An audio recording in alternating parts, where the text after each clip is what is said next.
Tá ótimo. Vamos lá, então. Hoje, vocês receberam o conteúdo lá no portal? Viram o PowerPoint? Sim, sim, Certo. Conseguiram ver a atividade também, Michelle e Ereni? consegui. Certo. Então, vamos lá, meninas. Hoje nós vamos falar de alimentação, a nutrição da gravidez e lactação, tá? E assistência da enfermagem. Então, a gestação, a gente viu um pouco em saúde da mulher, né? A gente deu uma estudada a respeito disso também um pouquinho, né? Então, vamos lá. Gestação é um fenômeno fisiológico que acarreta uma série de transformações. A gente sabe que, a partir da concepção, aí a mulher passa por modificações no seu corpo e hormônios também. E em questão da alimentação, precisa ficar atenta e preocupar-se com a alimentação correta. Então, nós, enquanto enfermeiros, precisamos orientá-las a respeito de comer bem na gestação, não é comer por dois, né? Que está errado esse pensamento. Então, dura aproximadamente 40 semanas, né? Divide-se em 3 trimestres, como a gente já sabe, viu isso daí em saúde da mulher. Então, no primeiro trimestre, o desenvolvimento fetal é influenciado principalmente pelo estado nutricional pré-gestacional. Então, é muito importante que a mulher venha fazer a alimentação adequada durante esse período. Isso já no planejamento familiar, tá? No segundo e terceiro trimestre, os fatores externos passam a ter importância as condições ambientais e alimentação da mãe, ingestão de nutrientes, ganho de peso e fator emocional. Tudo isso influencia no crescimento do bebê. Fatores maternos que podem interferir no crescimento do bebê. Então, vamos ver quais são os fatores que interferem nesse desenvolvimento desse bebê. A idade, peso e altura, condições de saúde. A gente sabe que se a mulher tem uma patologia de base, isso influencia, né, no desenvolvimento do bebê. A paridade, fatores ambientais e genéticos. A alimentação da gestante. As calorias. Aumentar o consumo calórico a partir do segundo trimestre. Evitar consumo exagerado de alimentos altamente calóricos. Por quê? Porque aí a mulher ganha muito peso durante a gestação e a gente sabe que se a mulher ganhar muito peso durante a gestação, ela pode desenvolver doenças gravídicas, como a hipertensão, a diabetes, e isso não é bom para a gestação, tanto para o bebê quanto para a mãe, tá? Carboidratos, evitar excesso de açúcar e doce, a fim de evitar o diabetes gestacional. Lembra que a gente estudou um pouquinho sobre a diabetes gestacional, tá, pessoal? As proteínas, aumentar o consumo de alimentos com proteínas. Lipídios, que são as gorduras, né? Então, deve ser evitado os saturados, preferir o insaturado. A gente estudou aula passada sobre os alimentos ultraprocessados, a gente viu que não é nada saudável nem para gestante, nem para nenhum tipo de ser humano, né? Que ajudam na formação, os lipídios, a gente prefere orientá-los os insaturados, que ajudam na formação do sistema nervoso do feto. As vitaminas aí, todas são essenciais, pessoal. Então, a gente pode fazer essa orientação aí de que é livre as vitaminas, né? Quanto mais colorida e variada for a refeição, maior a variedade de vitaminas e melhor tanto para ela quanto para o bebê, tá? Lembrando ainda que durante já no primeiro trimestre, na consulta de enfermagem, a gente deve orientar a gestante a fazer uso de ácido fólico e sulfato ferroso. Nós, enfermeiros, podemos prescrever esse tipo de medicação para a gestante, tá? Então, qual que é a função do ácido fólico durante a gestação? Então, é um suplementar e combinar com a ingestão de vitamina B12 para prevenir aí distúrbios do tubo neural do bebê e anemia. Então, o ácido fólico, ele ajuda na formação do tubo neural. Por isso, é importantíssimo que ela faça uso deste ácido fólico, tá? Vitamina A, isso é suplementar, viu, pessoal? A gente não consegue somente na alimentação. Vai ter que tomar medicamentoso, tá? Vitamina A não deve ser suplementada, pois o excesso pode causar alterações na formação do feto, diferente do ácido fólico. Nós prescrevemos suplementar medicamentoso, não só de alimentação. E já a vitamina A não podemos ser suplementado, porque aí causa o inverso, né? Alterações da formação do feto, tá? A vitamina C, a deficiência pode levar ao parto prematuro, tá? Tudo isso a gente precisa ter essa base de informação para a gente poder orientar a nossa gestante, tá bom? Os minerais importantes para o crescimento e desenvolvimento fetal, o ferro, que é o sulfato ferroso, que ela toma durante a gestação, as necessidades são aumentadas, suplementar até o final da gestação. A gente ainda pode orientar, pessoal, que esse sulfato ferroso ele deve ser tomado com suco de laranja, porque a absorção é muito maior. Lembrando que a excreção do sulfato ferroso, a grande parte dessa excreção é realizada pelas fezes, então a absorção é muito pouca. E fazendo uso com suco de laranja, aumenta essa absorção aí, tá bom? A alimentação da gestante. Zinco, deficiência pode causar má formação do feto e aborto. O sódio, reduzir o consumo, que é o sal, né, gente? Pois está relacionado com problemas graves, como a gente já viu, a pré-eclâmpsia e a eclâmpsia, né? O que é a pré-eclâmpsia, pessoal? Aumento da pressão arterial, né? E a eclâmpsia aí é o aumento da pressão com convulsão. Lembra a diferença de uma e a outra? Cálcio, necessidades aumentadas, importante na formação óssea e dos dentes do bebê na lactação. A carência pode provocar câimbras, cáries dentais e perda de dente. Isso na gestante, tá? Aqui tem uma pirâmide de alimentação da gestante em equilíbrio, tá? Então, minerais, atenção para cálcio, ferro, zinco, sódio. As vitaminas todas são indispensáveis. As proteínas aí ajudam no crescimento. Lipídio, fonte energética acessória. Os carboidratos aí tem que ser evitados os exageros, porque a gente, voltando a dizer, o ganho de peso não é bacana, muito ganho de peso, né, pessoal? Tem gestante aí que ganha 20, 30, e aí vai ter complicações até na hora do parto. Necessidades calóricas, alimentar-se para 2, né, e não por 2. A gente tem que reeducar a cabeça, a mente dessa gestante, que pensar dessa forma não é correto, tá? Esse é nosso papel de enfermeiro, tá bom, gente? Na consulta de enfermagem, a gente faz todo esse tipo de orientação para a gestante, tá? Base da alimentação aí da gestante, eu trouxe essa pirâmide aqui para vocês ter uma base, tá? A gente sabe que acontece muitas intercorrências ali, intercorrências não, né?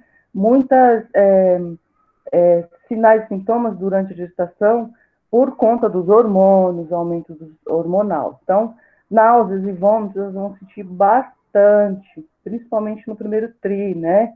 Então, as causas, fatores psicológicos e fisiológicos. E quais são as nossas recomendações? Realizar refeições pequenas e frequentes, secas e com alimentos energéticos de fácil digestão.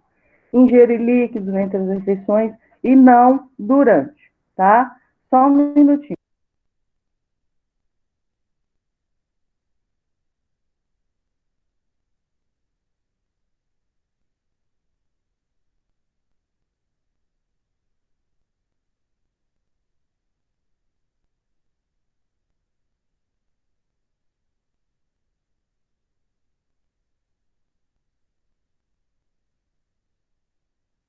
Então, vamos lá. Então, voltando aqui, tá? Essas são as nossas orientações para a nossa gestante. Tudo bem? Constipação, pessoal. Durante a gestação, a compressão ali de alguns órgãos, como a bexiga, né, o intestino, o estômago. Por isso que ela sente muita azia, náusea, sente muita vontade de ir ao banheiro. E constipação. A gente tem que orientar, então, que as causas são fatores fisiológicos e mecânicos, por conta da gestação também, né? Quais são as recomendações? Aumentar a ingestão de líquidos, que isso, lembra que a gente estudou? Que vai aí facilitar, amolecer essas fezes, e aí o trânsito intestinal fica mais facilitado, tá? Consumir alimentos laxantes. Pessoal, a gente não vai orientá-la a tomar laxante, pelo amor de Deus, tá? Não, a gente vai orientar a consumir alimentos que contenham fibras para ajudar aí o trânsito intestinal, tudo bem? Deu para entender? Azia, tem muito azia. Vocês já ficaram grávidas?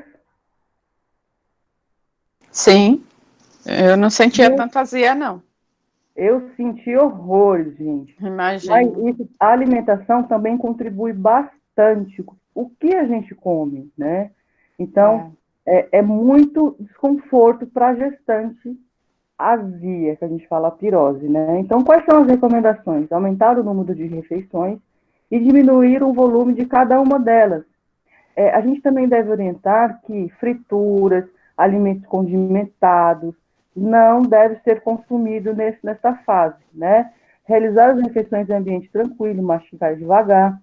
E uma orientação importante, pessoal, não deitar depois que consumir o alimento, depois de comer, porque o refluxo aumenta e aí aquele suco gástrico, aquele que fica no reservatório do estômago, que é muito ácido, ele tende a refluir e aí causa azia, essa queimação no esôfago. Parece que tem um vulcão dentro da gente, tá? Então, a recomendação é essa para a nossa gestante, tá certo?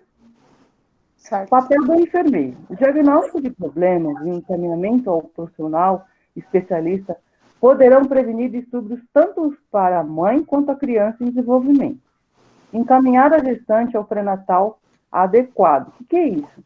Gente, nós fazemos consultas de enfermagem para gestante, e para gestante de gravidez e não gestação de baixo risco.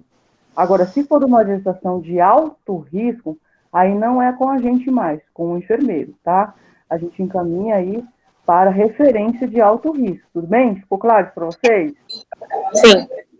Acompanhar toda a gestação para garantir que seja feita todas as consultas e exames necessários. Então, se a gestante for de baixo risco, a gente acompanha desde o início, desde a abertura aí do prontuário da gestante até o final da gestação, até o período do puerpério, tá?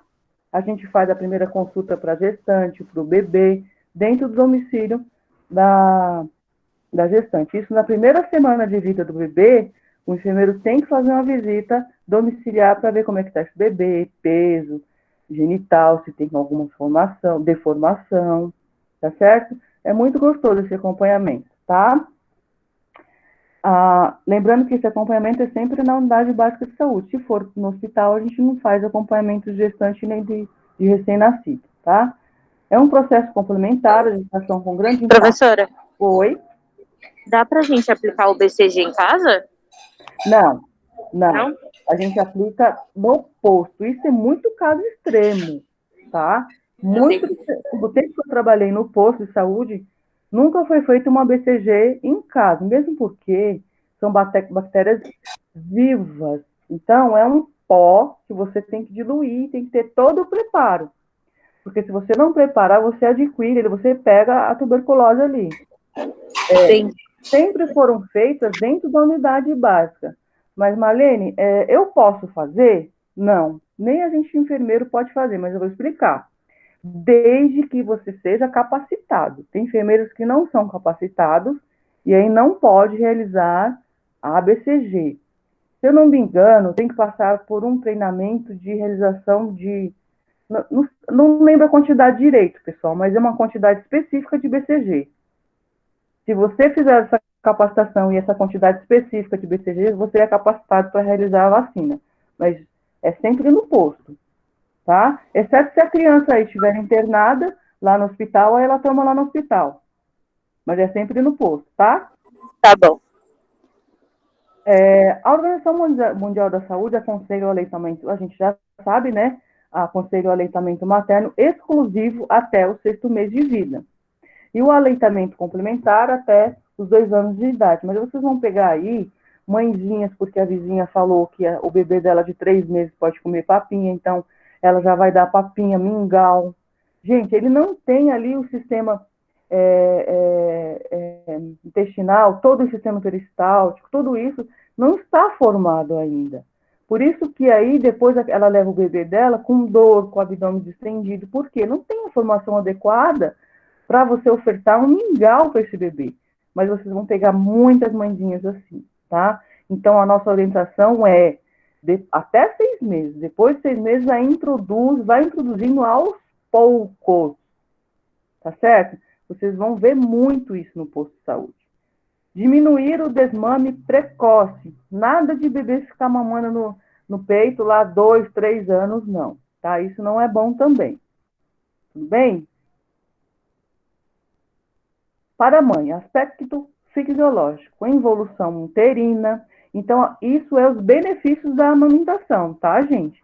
A involução uterina. O que é involução? Vocês lembram? É diminuição do útero.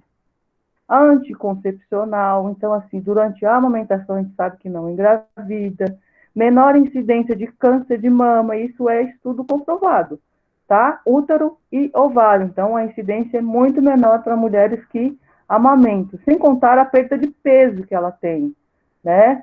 Aspecto psicológico, interação mãe e filho, diminuição da ansiedade, realização do plano da mãe, sem contar que o bebê se sente acolhido, né? Mais seguro neste momento. Por quê? Ele passou ali 40 semanas envolto numa bolsa, sem barulho, quentinho. Então, assim, esse processo de amamentação, você pode perceberem que o bebê fica tranquilo, sonado, né? Porque o ambiente que ele conviveu ali era favorecido. De repente, ele foi retirado, e aí é barulho, frio, enfim, é uma adaptação para ele também, tá, gente?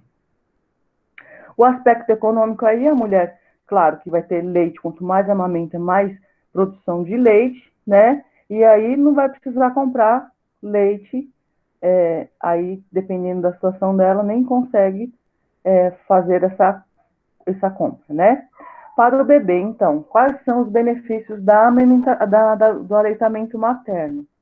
Proteção contra doença. Gente, lembrando que a amamentação, isso protege até a vida adulta, porque passa muita imunidade durante a amamentação. Tanto que, após pós-parto, no período puerpério, a mulher tem que tomar a vacina da SR, que é sarampo, cachumba, rubéola. Por quê? Porque durante a amamentação, ela passa imunidade para o bebê. Essa orientação também. Muitas grávidas não sabem que tem que tomar a vacina, mas esse é o nosso papel, tá? Enquanto enfermeiro, tudo bem? A gente tem que fazer essa orientação. Então, aí, previne contra doenças infecciosas. Vocês podem perceber, vocês vão perceber também que as crianças que recebem leite materno, elas têm menos infecção recorrente. Por quê? Por conta da imunidade que a mãe vai ofertando. A importância também de ela estar se alimentando corretamente durante esse período, viu, gente? Porque tudo ela passa para o bebê na amamentação, tá? O uso de medicação, de droga, de álcool, tá? Doenças da pele, previne desnutrição, obesidade. Pode perceber que o leite materno, ele contém tudo que o bebê precisa. A diabetes, cárie dentária, raquitismo, anemia e alergia. Proteção contra alterações psicossociais, maior interação mãe e filho, desenvolvimento psicossocial do recém-nascido. O aspecto econômico aí, dinheiro revertido para outros benefícios, e proteção contra motores orais e suas consequências, né? O bebê, ele vai aprendendo ali o movimento de sucção, que é fisiológico, mas a gente tem que fazer a orientação correta dessa amamentação. Tem mulher que não sabe, coloca de forma inadequada. Tudo isso é o nosso papel de orientação, tá? Tudo bem? Benefícios ainda para do aleitamento para a familicidade, menor índice de morbidade infantil, menor índice de repetência escolar e criminalidade, menor espaçamento entre filhos, aqui é estudo científico, comprovado, tá, gente? Maior economia, melhoria de qualidade de vida das crianças de hoje e do homem amanhã, que eu estou falando para vocês, acabei de falar. O aleitamento materno é realizado durante ali os primeiros dias de vida, isso ele vai adquirir imunidade até na fase adulta. Você pode perceber que o adulto ele tem menos recorrência de doença quanto a pessoa que não foi amamentada, tá certo? Papel do enfermeiro aí, incentivar o aleitamento materno exclusivo, incentivar a boa alimentação da mãe para garantir o suprimento adequado do leite.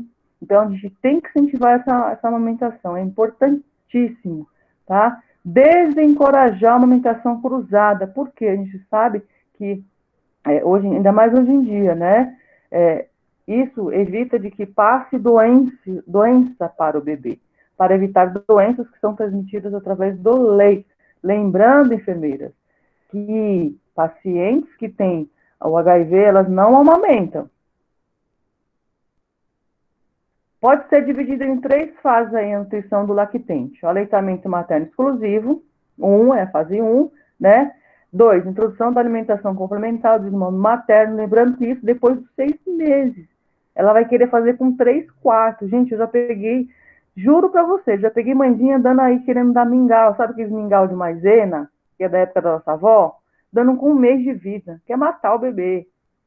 Orienta por que não pode. Você já tem essa informação, tá bom? Período adulto modificado. A gente tem que explicar por que não pode. Contraindicação ao aleitamento materno. Estejam sofrendo de enfermidades graves, estejam tomando medicações contraindicadas na fase do aleitamento, sejam soropositivos, então não pode amamentar, bebês com problemas congênitos e metabólicos, tá? A gente tem que estar muito com essa informação muito evidente ali, para chegar e abordar de uma forma que não cause constrangimento para o bebê, para a mãe.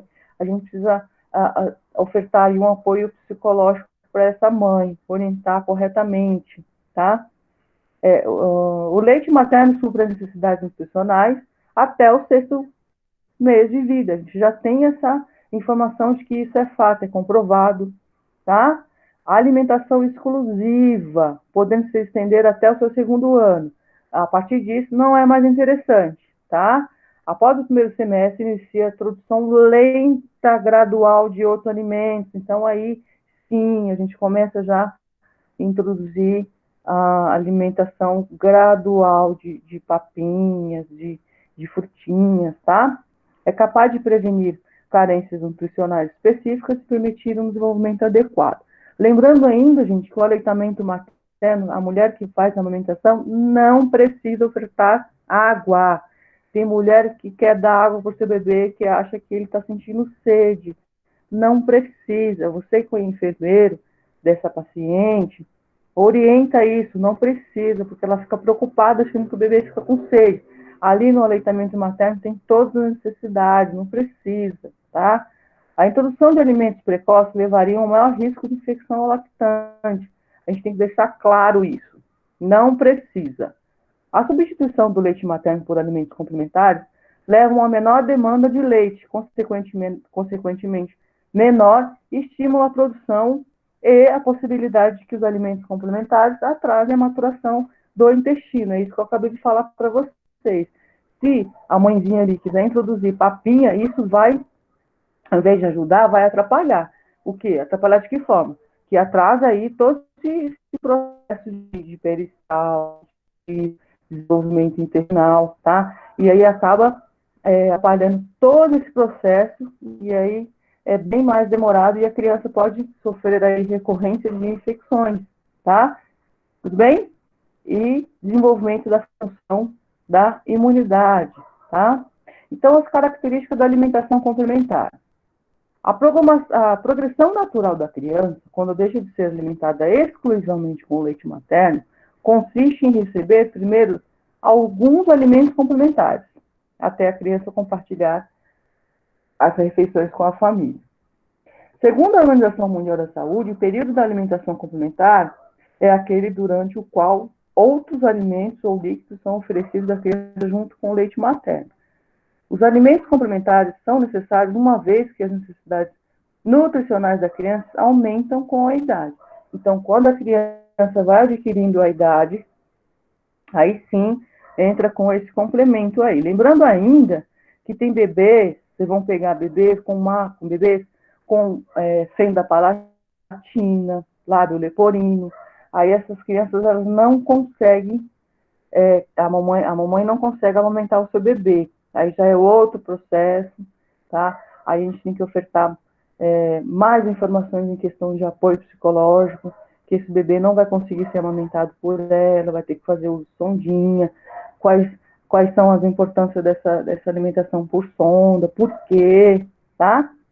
Um dos principais objetivos nessa fase de transição é garantir um consumo energético adequado de forma que a proteína possa ser utilizada em sua totalidade.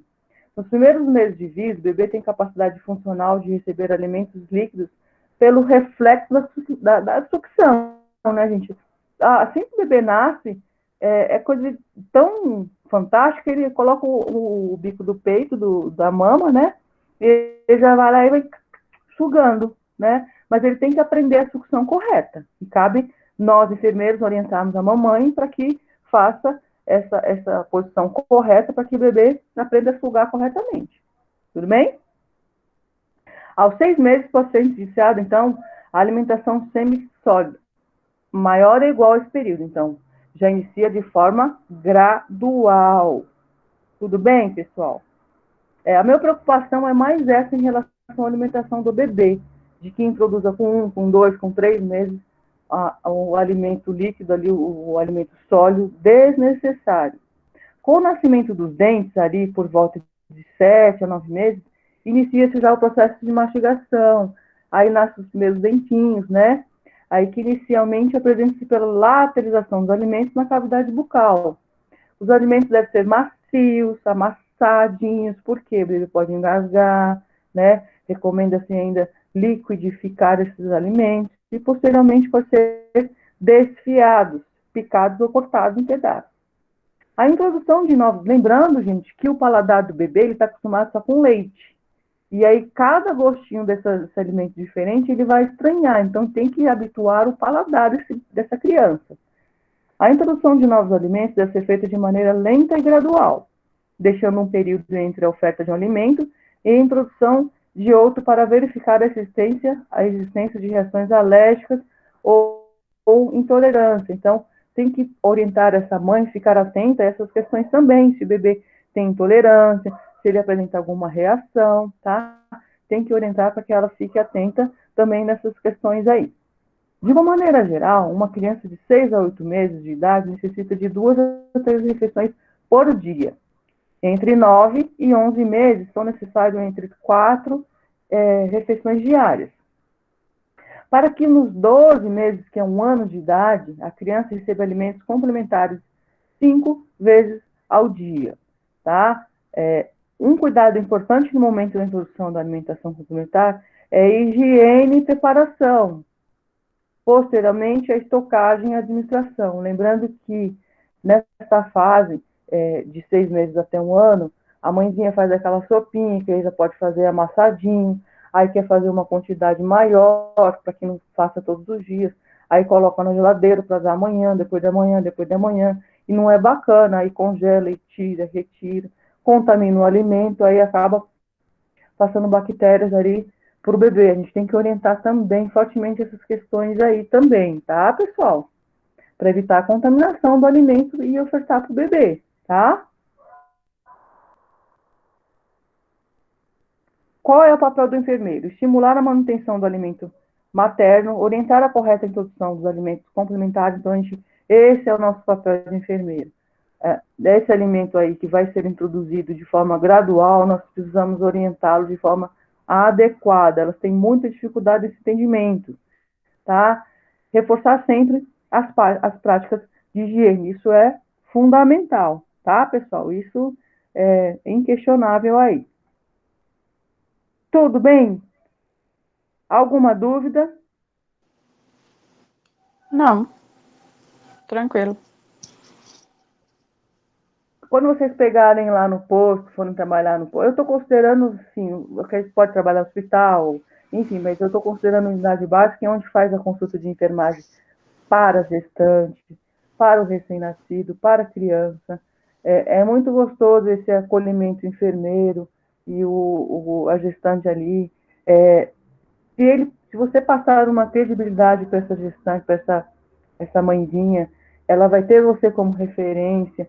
Então, ela vai estar procurando você sempre lá no posto, porque apresenta muitas informações divergentes do vizinho, do amigo, ainda mais a primeira gestação, o primeiro filho.